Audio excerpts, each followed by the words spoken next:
It's Lynn here, welcome back to Lynn's Spotlight Daily. As Dune Part 2 continues to dominate the box office and captivate audiences worldwide, one topic has sparked significant debate across the internet: Timothée Chalamet's portrayal of Paul Atreides.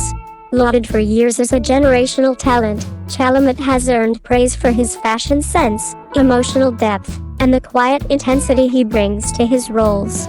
However, in Dune Part 2, his performance has divided audiences like never before.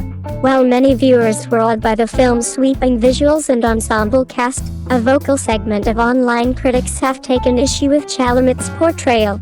On social media platforms like X, formerly Twitter, users described his performance as emotionally vacant and flat, particularly in moments of high emotional or narrative intensity.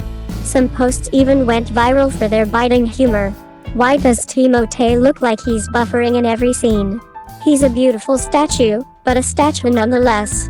The criticism suggests that Chalamet's reserved approach, especially in comparison to the more expressive performances from co-stars Zendaya, Austin Butler, and Rebecca Ferguson, left something to be desired in the eyes of certain fans. Despite the criticism, many fans and critics have risen to Chalamet's defense.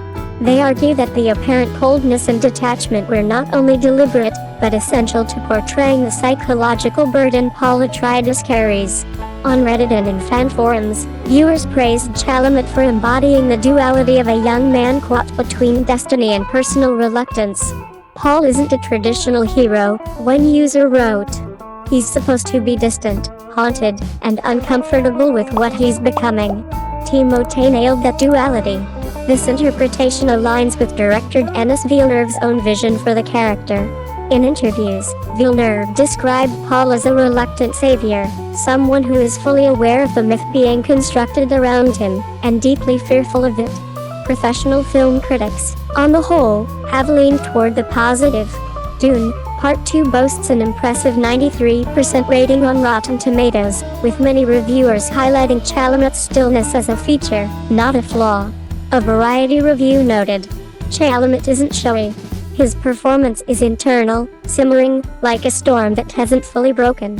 Still, some critics echoed the online sentiment that a bit more emotional range might have elevated certain scenes, especially as Paul's transformation into a prophetic leader grows darker and more morally complex.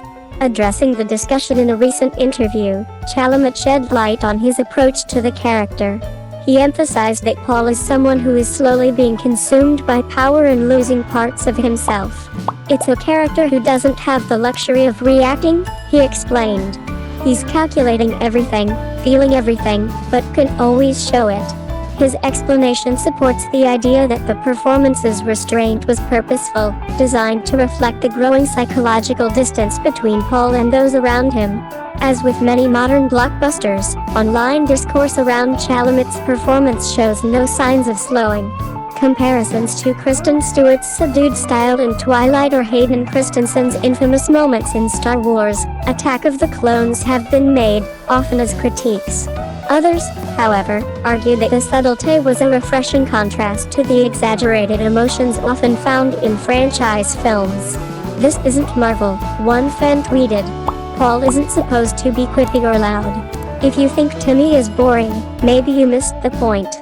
Some fans occupy a middle ground, appreciating Chalamet's commitment to character, but still waiting for a breakout moment that cements his legacy. "He was great," one Redditor wrote, "but I'm still waiting for that performance that truly floors me." So, was Chalamet's performance in Dune Part 2 emotionally flat, or was it a masterclass in quiet, cerebral acting? In an era of loud performances and viral reaction shots, perhaps the true power lies in a whisper rather than a roar. What do you think? Was Chalamet's Paul Atreides a nuanced portrayal of a reluctant messiah, or a missed opportunity to bring more emotional dynamism to the role?